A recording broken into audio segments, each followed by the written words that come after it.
Assalamualaikum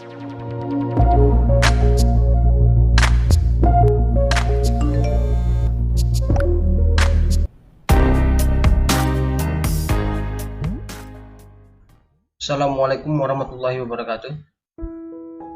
Baik teman-teman sekalian, sebelum mengawali pembelajaran ini, terlebih dahulu kita berdoa. Bismillahirrahmanirrahim. Rabbi zidni ilma warzuqni fahma. Rabbi shrah li sadri wa yassir li amri wahlul 'uqdatam min lisani yafqahu qawli. Allahumma shalli Muhammad wa ala sayyidina Muhammad.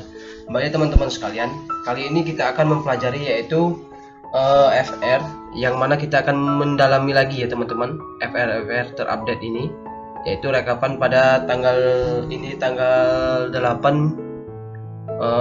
bulan 9 tahun 2020 kemarin ya. Baik, langsung saja ke soal nomor 1, yaitu FR FI ya. Ini nampaknya campuran nih teman-teman, FI dan pedagogik ya, yang keluar pada saat tes SKB kemarin. Jadi kemungkinan besar soal-soal ini akan timbul di soal-soal P3K bagi guru-guru PAI ya teman-teman. Baiklah, di nomor 1 yaitu Piagam Madinah ya. Jadi intisari maksudnya di sini ya, toleran dan persaudaraan katanya. Jadi di sini sejenak menengok pada sejarah. Rasulullah pertama kali menginjak tanah Madinah menghapuskan etnosentrisme dan menghapus istilah pandangan dan pribumi. Sebagaimana telah dipaparkan di atas bahwa Rasulullah mempersaudarakan kaum muhajirin sebagai pendatang dan kaum ansor sebagai pribumi. Akhirnya Rasulullah SAW pun mematahkan kesenjangan hubungan antara suku dan kabilah di Madinah. Ya, dari di sini ya teman-teman, nanti itu disajikan ya soal seperti apa makna dari Piagam Madinah pada masa sekarang, seperti itu ya, kurang lebih. Namun nanti soalnya itu panjang narasinya teman-teman. Jadi intinya yaitu kita bisa mengambil intisari dari Piagam Madinah itu toleran dan persaudaraan ya teman-teman sekalian. Lanjut ke soal nomor 2, yaitu perjanjian Hudaybiyah diimplementasikan dalam kehidupan saat ini ya, sama ya. Jadi kajiannya itu pilihannya kunjungan haji dan umroh. Jadi di sini pilihannya yaitu A kunjungan umroh, B kunjungan Mekah, kunjungan Madinah, kunjungan haji dan umroh. Jadi kajiannya D teman-teman. Jadi implementasi dari perjanjian Hudaybiyah itu yang manakala pada saat itu umat muslim dan umat kafir Quraisy itu ingin dinamakan yaitu umat muslim tidak tidak haji pada saat itu dan umroh. Namun tidak umat dari kaum kafir Quraisy tidak membolehkan pada tahun itu ya untuk melaksanakan haji dan umroh. Jadi dibentuklah perjanjian Hudaybiyah. Jadi implementasinya yang ditanya ya teman-teman. Silakan teman-teman lihat apa saja yaitu pilihan-pilihannya nanti ya. Semoga soal ini keluar lagi teman-teman. Lanjut ke nomor 3, yaitu metode dakwah Maulana Malik Ibrahim. Ya, ini masuk ya teman-teman, Wali Songo. Wali Songo ini nanti itu ada yang dapat Maulana Malik Ibrahim, ada yang dapat Sunan Kalijaga, ada yang mendapat yaitu Sunan Kudus ya teman-teman sekalian, bermacam-macam. Namun silakan teman-teman baca lagi yaitu metode-metode dakwah yang dilakukan oleh para Sunan-Sunan Kalijaga, Sunan-Sunan 9 Sunan itu ya teman-teman sekalian. Karena di sini soalnya ini tidak menyangkut ke teori, kebanyakan dari di sini untuk implementasi dalam kehidupan ya. Jadi di sini dia mengatakan bahwa pendekatan sosial, mendirikan warung sembako murah, bercocok tanam katanya ya. Jadi itu metode yang dilakukan oleh Maulana Malik Ibrahim ya teman-teman sekalian. Lanjut ke nomor 4, yaitu tafsir Maraghi. Nah ya, tafsir Maraghi ini nanti termasuk tafsir apa? Jadi tafsir Maraghi, tafsir ijma'i. Jadi termasuk dari tafsir ijma'i ya, yaitu tafsir Al-Maraghi. Terus nomor 5, tafsir Lughawi ya, masuk ya teman-teman, yaitu tafsir Lughawi itu terdiri dari Jalalain, As-Suyuti dan Al-Mahalli ya teman-teman. Jadi silakan teman-teman buka lagi buku-buku tafsirnya ya. Terus episode terbaru ini dulu ya katanya. Jadi yang nomor 6 masuk lagi yang termasuk ista'ar kepada orang tua. Ista'ar kepada orang tua. Jadi maksudnya ista'ar kepada orang tua itu taat ya. Jadi di sini nanti ada kata kecuali, seingat saya ya teman-teman sekalian. Nanti perintah apa yang tidak boleh kita ikuti dari kedua orang tua, kecuali seperti itu ya. Sudah itu masuk juga yaitu kriteria binatang yang tidak boleh dipakai untuk akikah. Hadis ya dimasuk sininya. Hadisnya di sini teman-teman.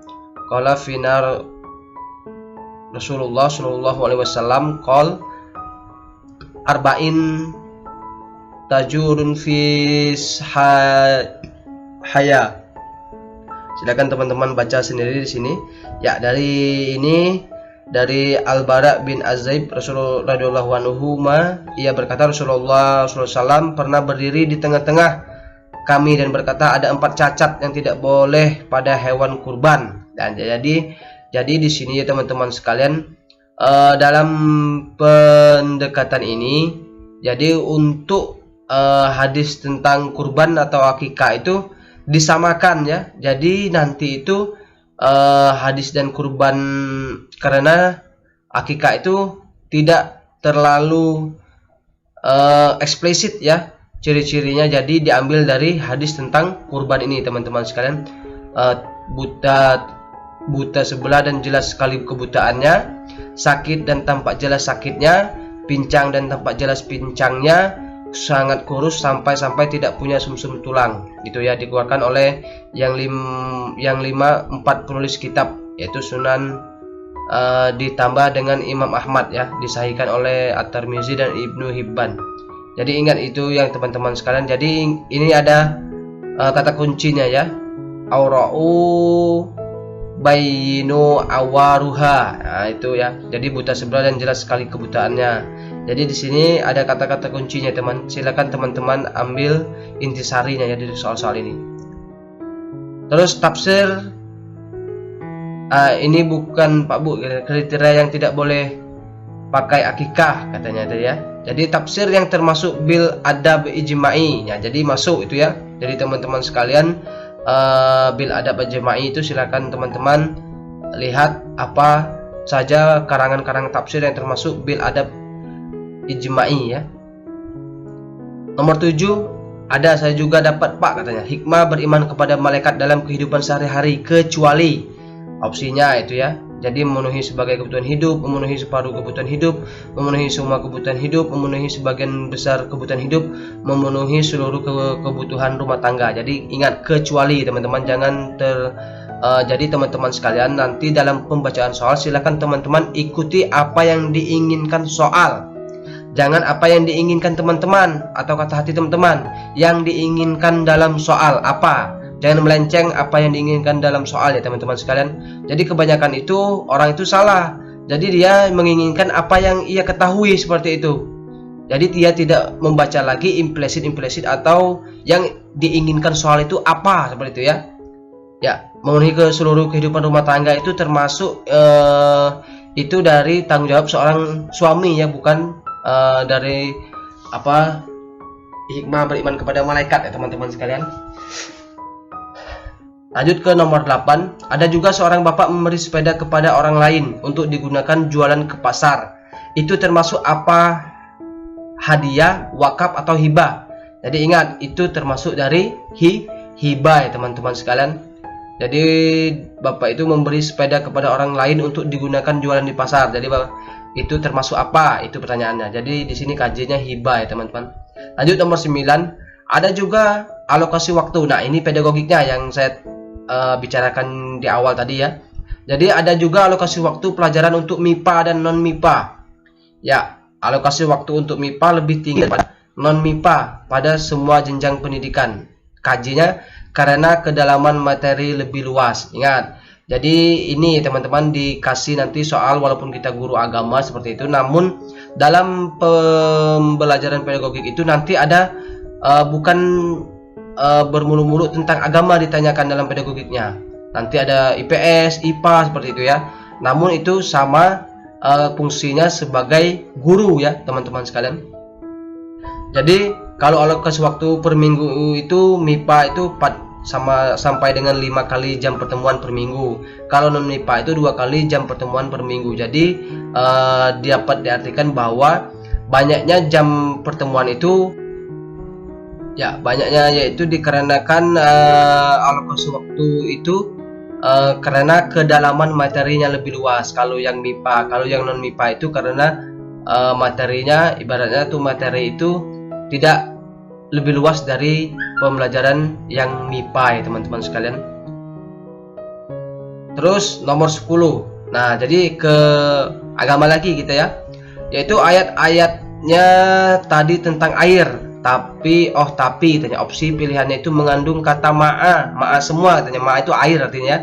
Jadi bingung lah kalau nggak bisa terjemahin ayat. Nah, jadi dia itu banyak ada yang tentang air, namun di situ banyak kata ma'anya, jadi sama seperti itu ya. Jadi ini ya teman-teman, silakan teman-teman baca Quran surat Al-Baqarah ayat 2 ayat 164. Maaf ya teman-teman, surah kedua ayat 164 ya. Jadi silakan teman-teman baca sendiri nanti. Jadi mana yang termasuk yang mengandung air itu ya. Jadi kehidupan itu tidak bisa lepas dari air itu teman-teman ya. Ingat, kalau kami kemarin itu mengambil arti kata ma'anya dulu. Misalkan sama semua, cari yang lebih detail lagi ya teman-teman. Lanjut ke soal ini, kegiatan nomor 11 ya. Kegiatan apersepsi ya. Itu kegiatannya berupa apa? Nah, jadi apersepsi misalkan nanti itu ada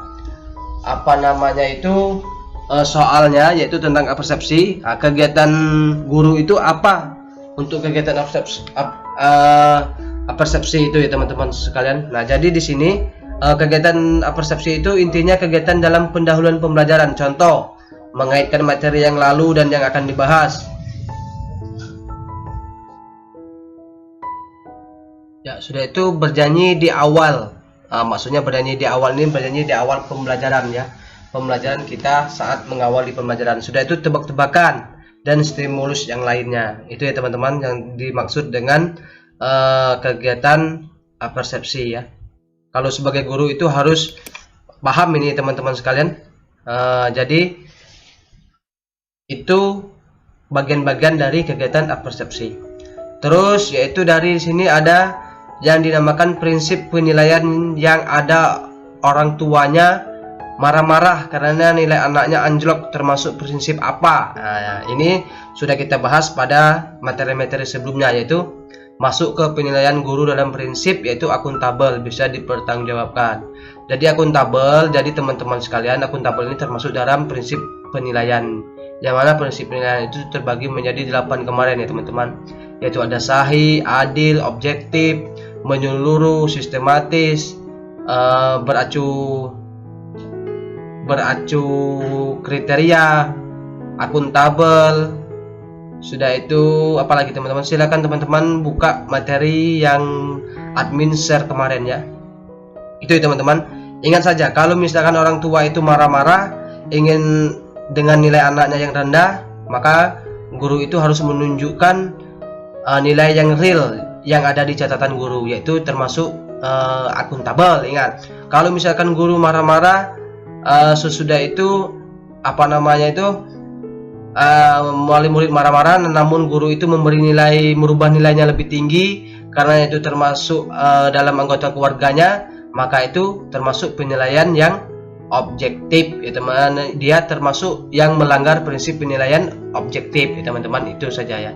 Kemarin itu sekitar berapa ya, 6 soal itu teman-teman keluar ya di pedagogik ya, prinsip penilaian ini. Terus nomor 13 itu ada tabel pencapaian. Nah, ini kita kembali ke pelajaran PAI lagi teman-teman. Ada tabel pencapaian Abbasiyah dan Umayyah, yang mana yang benar. Nah, sudah kemarin katanya. Jadi di yang kemarin itu admin sudah share juga ya. Silakan lihat di soal-soal PAI yang admin share sebelumnya. Terus yaitu Kutubus Sita di masa Abbasiyah dan Umayyah. Nah, itu yang dipertanyakan. Kutubus Sita, ingat Kutubus Sita itu yaitu kumpulan 6 kitab hadis karya ulama pada masa dinasti Abbasiyah, yaitu Kalau Abbasiyah Imam Bukhari, Imam Muslim, Ibnu Majah, Abu Daud, Imam Tirmizi, Imam Nasai, yang terdiri dari ya ini ya, Sahih Bukhari dihimpun oleh Imam Bukhari, Sahih Muslim dihimpun oleh Imam Muslim, Sunan Abu Daud dihimpun oleh Imam Abu Daud, kalau Sunan Tirmizi dihimpun oleh Imam Tirmizi, Sunan Ibnu Majah dihimpun oleh Ibnu Majah, terus Sunan An-Nasai itu dihimpun oleh Imam An-Nasai. Ini yang dinamakan dengan Kutubus Sittah ya teman-teman sekalian. Terus Kutubus Sittah adalah 6 kitab atau buku tentang hadis menjadi rujukan umat Islam dalam mempelajari riwayat, sabda, dan ajaran Nabi Muhammad SAW yang dikarang pada masa Bani Abbasiyah. Ingat, Bani Abbasiyah ya kalau Kutubus Sittah. Terus ada istilah asing gitu katanya, istadza, maksudnya istidlal. Nah, dijadikan apa gitu opsinya, apa agama itu dijadikan landasan pengambilan keputusan. Ini ya, isalah ini katanya, mencari suatu keputusan hukum yang masih belum tercantum dalam Al-Quran. Kalau istidlal itu adalah pencarian argumentasi atau dalil oleh mujtahid terhadap hukum yang akan ditetapkan dalam berijtihad. Jadi yang ditanyakan itu ini ya teman-teman, istidlal itu ya. Maksudnya istidlal itu apa, seperti itu. Jadi ini ya teman-teman, ini belum kita bahas kemarin ya. Jadi silakan teman-teman catat yang ini. Karena soal-soal itu hampir semua ada kemiripan ya teman-teman, namun narasinya yang berbeda. Ingat saja itu ya. Terus nomor 16, penerapan taat pada khalifah kecuali penerapan taat kepada khalifah pemimpin ya. Itu masuk juga ya. Terus 17 itu ayat tentang pemimpin harus punya ilmu. Opsinya ayat semua. Nah, ini yang kemarin ya teman-teman. Seorang pemimpin itu harus mempunyai ilmu pengetahuan, harus orang yang sesuai dengan apa yang dijabatnya. Itu kemarin sudah admin bahas di soal sebelumnya. Terus ada tafsir isyari atau isyarat, sudah ada kemarin ya, sudah ya. Ini tafsir isyari ini sudah kita bahas di FR bocoran yang kemarin ya teman-teman. Silakan teman-teman lihat di soal-soal Pai admin yang lengkap kemarin. Terus nomor 19 tuh ayat tentang pembentukan janin kecuali, ingat ayat tentang pembentukan janin tapi kecuali ya. Kalau yang tentang pembentukan janin itu ini ya teman-teman, banyak ya, Al-Mu'minun ayat 12 sampai 14 ini ya. Jadi ini, jadi teman-teman silakan teman-teman itu ingat saja apa-apa saja ayat-ayat tentang pembentukan janin, namun yang kemarin itu ditanya kecuali ya. Kemudian terus lanjut ke soal nomor 20. Nah ini, yaitu guru olahraga kecelakaan dan akan mengajar seni bela diri, lalu memilih menggunakan video untuk mengajar. Sudah cocok apa belum? Maksudnya sudah cocokkah pembelajaran yang dilakukan guru olahraga tersebut? Itu ya teman-teman pertanyaannya. Mirip ini ya teman-teman, banyak yang dapat ini ya. Jadi oke, cocok Pak Guru. Jadi cocok pembelajaran itu menggunakan video karena guru olahraga itu tidak mempraktekkan secara langsung ya teman-teman. Terus nomor 21 itu guru IPA dengan kegiatan mengamati kolam dan sungai di sekitar sekolah. Metode yang cocok digunakan. Ingat, metode yang cocok digunakan mengamati ya kata kuncinya. Jadi cocok itu sudah sambil sambil mengamati, mencatat dan memfoto. Jadi guru IPA itu kegiatannya mengamati kolam dan sungai di sekitar sekolah. Metode yang cocok digunakan, nah yang cocok itu sambil mengamati, mencatat dan memfoto. Terus ke soal nomor 22. Seingat saya tadi soalnya ini tanya, Pak Ali guru yang dalam pekerjaannya selalu amanah. Ya, ini dapat semua ya. Admin juga dapat ini ya. Amanah dan dalam penilaian terhadap peserta didik selalu adil. Ayat di bawah yang menggambarkan sikap Pak Ali adalah PG-nya semua tentang adil, pilihan gandanya maksudnya. Tetapi di soal ada amanah juga, jadi dicari yang ada kata adil dan amanah. Ya teman-teman ingat ya, kita itu belajar harus cerdik dan cerdas ya. Jadi harus cari kata kuncinya kalau kita tidak paham dengan ayat-ayat. Itu saja. Admin berbicara seperti ini karena admin juga tidak termasuk dalam ahli Al-Quran ya teman-teman, atau ahli bahasa Arab. Jadi kita hanya mempelajari yaitu kata kunci apa yang cocok yang diinginkan oleh soal tersebut. Nah, namun kita harus mencari, ingat ada amanah dan adil. Ingat itu ya teman-teman, harus tahu bahasa Arabnya amanah itu apa, adil itu apa. Ini contoh yang soalnya A, B, C, D, E nya ya. Jadi kajinya A di sini ya. Ingat yang A ini Innallaha ya'muru bil adli wal ihsan wa ita'i dzil qurba wa yanha 'anil fahsya'i wal munkar wal baghi ya'izukum la'allakum tazakkarun. Jadi di sini adilu ya. Adilu ada ya teman. Innallaha ya'muru bil adil wal insan wa ita'i dzil qurba wa yanha 'anil fahsya'i wal munkar wal baghi. Jadi di sini ya ihsan ya ada juga ya masuk. Jadi kata kuncinya di situ ya teman-teman sekalian. Silakan teman-teman mencari apa itu menjawab soal itu lebih jeli dan lebih cerdik lagi ya teman-teman sekalian. Ini seperti ini contohnya kemarin, ayat-ayat seperti ini sekitar 10 soal ya teman-teman keluar ya. Terus nomor 23 itu sudah dapat, saya juga dapat, yaitu pendapatnya Abdul Qadir Al-Jailani tentang aplikasi iman dalam perbuatan. Ya, ini masuk ya. Jadi bil qalbu, bil lisan, bil arkan. Jadi saya pilih bil arkan karena katanya ini kan iman adalah tasaddiqun bil qalbi wa qaulun bil lisan wa amalun bil arkan. Membenarkan dengan hati, diucapkan dengan lisan dan diamalkan dengan perbuatan katanya ya. Jadi di sini ingat tentang aplikasi iman dalam perbuatan. Jadi dia pilih arkan ya, yaitu perbuatan ya, teman-teman. Cocok sudah jawabannya Pak Rahim ya kan. Terus nomor 24 tidak ada, cuma dapat Imam Al-Ghazali aja katanya ya. Jadi pandangan beliau tentang bersyukur ya. Ini masuk ya teman-teman. Semuanya dapat ini ya. Yaitu Imam Al-Ghazali itu menyebut syukur itu tersusun dari 3 hal, yaitu ilmu, hal atau keadaan, dan amal atau perbuatan. Karena di soal katanya bil hal, maka yang cocok adalah keadaan. Ya, itu ya teman-teman sekalian. Bersyukur dalam persepsi Al-Ghazali, itu ya teman-teman. Masuk ini ya.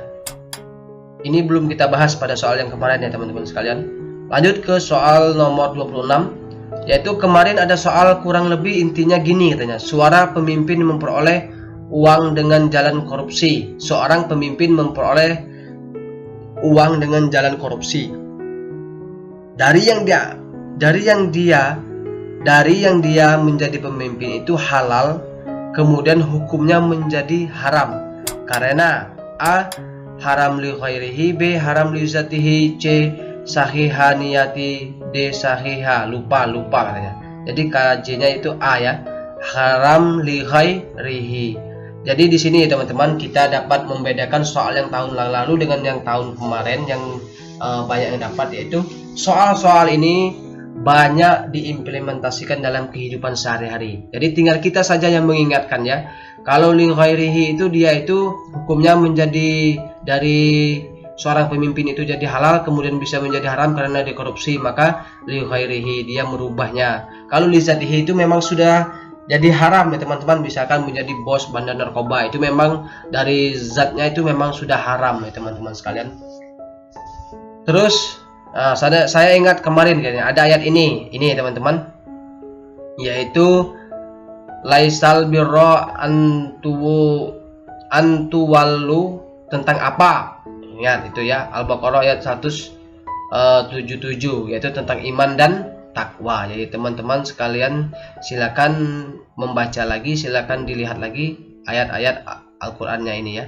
Ya, itu ya teman-teman sekalian pembelajaran kita hari ini, yaitu semoga apa-apa yang kita pelajari ini dapat masuk semua dengan berikhtiar, tawakal dan berdoa dan semampu kita untuk belajar, maka Allah itu tidak akan melepas tangan saja, namun melihat dengan usaha kita, dengan kegigihan kita, Allah itu selalu membantu ya teman-teman sekalian, karena itu sudah terjadi pada admin. Dengan kita berikhtiar, dengan kita belajar, dengan kita berdoa dan bertawakal, insya Allah apa-apa yang kita inginkan itu bisa didapatkan.